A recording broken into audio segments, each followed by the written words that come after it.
The story begins in the frozen wastelands of Siberia shortly after World War II. Deep inside a remote Soviet prison camp, hundreds of captured German soldiers spend their days digging coal from dangerous mines and their nights surviving brutal cold. Escape seems impossible. Endless snow stretches across the horizon in every direction, and the nearest civilization lies thousands of kilometers away. Anyone who runs from this place is expected to freeze to death long before reaching safety. Yet among the prisoners is a man named Clement, a determined soldier who refuses to accept the 25-year sentence hanging over his head. Every day he dreams of only one thing: returning home to his wife and daughter. One night he finally takes his chance. Hiding inside a freight train carrying coal, he slips beyond the prison walls and experiences freedom for the first time in years. Standing beneath the stars, he feels hope return to his heart. But the dream ends quickly. The train is stopped by Soviet guards, and Clement is discovered. As punishment, he is thrown into an open-air cell where freezing rain and icy winds torture him for 2 straight days. When he is finally released, he expects mercy. Instead, the prison warden sends him directly to the other prisoners, who have been starved during the search for the escaped fugitive. Furious, they beat Clement so badly that he ends up in the prison hospital. There he meets a German doctor who is also a prisoner. The moment Clement regains consciousness, he reveals that he intends to escape again. The doctor is shocked by his determination. He explains that survival outside is nearly impossible, but he also knows the mines slowly kill everyone through disease and exhaustion. Realizing Clement will never surrender, the doctor secretly gives him warm clothing, supplies, a compass, food, and even a pistol. He also hands him a small lunchbox meant for his family. The doctor recently learned he is dying from cancer and knows he will never leave the camp alive. He asks Clement to deliver the box and a final message to his loved ones if he survives. That same night, Clement disappears into the darkness. Unlike before, he avoids trains and begins walking through the endless wilderness. The next morning the warden discovers the escape and immediately suspects the doctor helped him. Before the warden can interrogate him, however, the doctor takes his own life, refusing to endure torture. Enraged, the warden launches a massive manhunt and orders his soldiers to bring Clement back alive. But heavy snowfall quickly buries every footprint, making tracking nearly impossible. Days turn into weeks as Clement pushes through blizzards, hunger, and exhaustion. 9 days after escaping, he begins hallucinating from starvation. He imagines rescue sleds and hears voices that are not really there. His food eventually runs out completely. Barely able to stand, he collapses in the snow. When he wakes, he spots a seal nearby. Desperate, he raises his pistol and fires. His weakened body causes him to miss, refusing to lose his chance at survival. He chases the animal across dangerous ice. During the pursuit, the ice cracks beneath him and he plunges into freezing water, injuring his leg. Somehow he drags himself out and continues the chase. Finally, with his last bullet, he kills the seal. The victory fills him with renewed strength. He eats, rests, and continues forward. The loneliness becomes almost unbearable. Surrounded by nothing but snow and silence, Clement begins talking to himself to maintain his sanity. Every day he checks his compass and repeats the same promise: keep moving. After 2 months of endless walking, he spots a single tree standing alone in the snow. Overwhelmed with joy, he runs to it and hugs it. The tree signals a dramatic change: the frozen wasteland is ending. Soon he reaches a forest. For the first time in months, he gathers wood, builds a fire, and sleeps peacefully. Meanwhile, the warden refuses to abandon the search.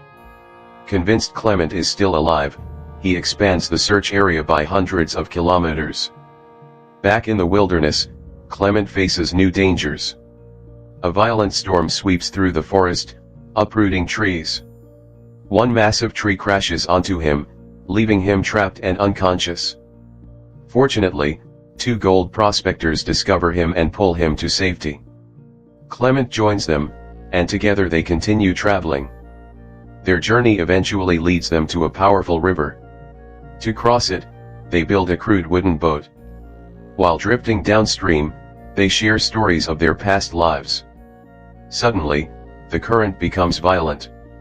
One prospector falls into the water and begins drowning. Without hesitation, Clement dives in and saves him. The third man, however, abandons them both and escapes with all the group's gold. Later, when Clement and the rescued prospector catch up to him, the betrayed man confronts the thief and kills him. Afterward, the two survivors continue their journey together. Months pass.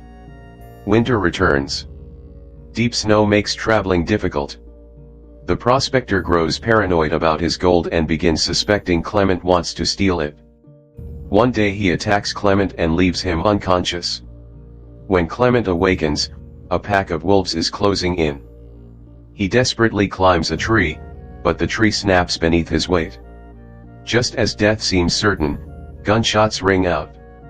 Local hunters arrive and drive the wolves away. They bring Clement to their village and care for his injuries. For the first time in years, he lives among ordinary people again. The villagers treat him like family. But peace does not last. A letter arrives from the prison warden warning that anyone sheltering the escaped prisoner will be considered a traitor. Unwilling to endanger the villagers, Clement decides to leave. Before his departure, they provide supplies and gift him a loyal hunting dog. The animal becomes his constant companion. Together they travel across forests and mountains. Eventually they reach a lumber mill. The workers listen to Clement's story and feel sympathy for him. They feed him and arrange transportation toward Germany. For the first time, home feels within reach. Unfortunately, the mill owner secretly informs the warden. At the train station, Soviet soldiers wait to capture him. Clement spots them just in time and jumps from the train. A desperate chase follows. He races across railway tracks while soldiers pursue him. Suddenly the warden himself appears. It seems the journey is finally over. Then Clement's dog attacks the warden, buying precious seconds for its master. Clement runs with everything he has left. Moments later a gunshot echoes through the air.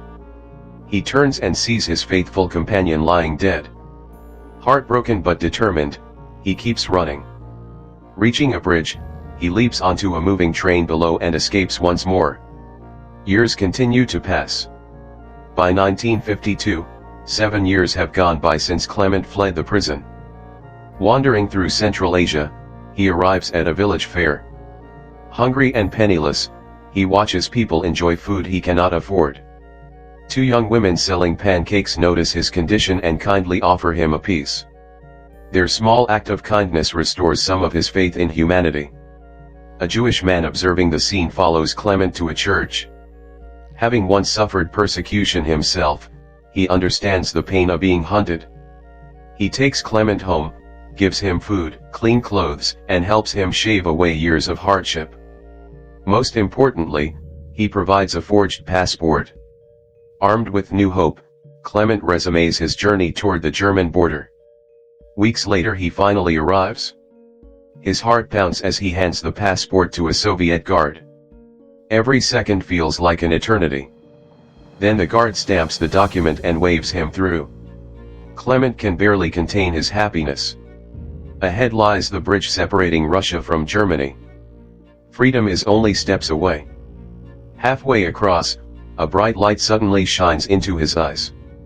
To his shock, the warden stands before him one final time.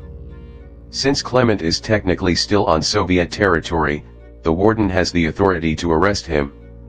Years of sacrifice seem about to vanish. Then something unexpected happens. The warden lowers his weapon. Over the years he has come to respect Clement's courage, endurance, and refusal to surrender. Looking at the exhausted man before him, he finally admits defeat. He tells Clement that their struggle was a battle between two soldiers and that Clement has won. With those words, he steps aside. Clement walks across the border into Germany. At long last, he is home. Soon he arrives near his old house and sees his wife and daughter heading toward church. Nervous and overwhelmed, he follows them quietly. His daughter turns around and freezes. Even after all these years, she recognizes him instantly. Tears fill her eyes as she runs into his arms. His wife rushes forward, unable to believe the miracle standing before her. After years of separation, suffering, and impossible odds, the family embraces once again.